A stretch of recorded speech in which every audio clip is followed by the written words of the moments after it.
say a few words. We can't see Sammer. Can you step in between? Thank you. You got it? Okay. I'll do it in a second. You got the picture?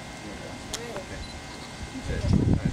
But before I actually cut the ribbon, I just want to give a couple thank yous to, first of all, our staff for keeping the plant operating while we undertook this incredible construction project. That's a job well done. So Scott and crew, thank you so much.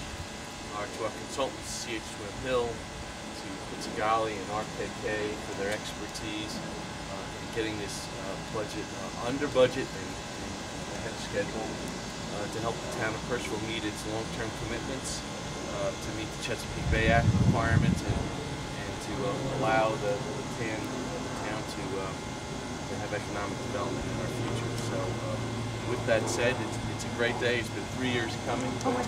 Job well done. So I'm going to count of three. You ready? Well, cameras. 1, 2, 3. All right. Scott was hiding in the background. We can reposition for I want to know why we don't bottle of champagne on the side of the building.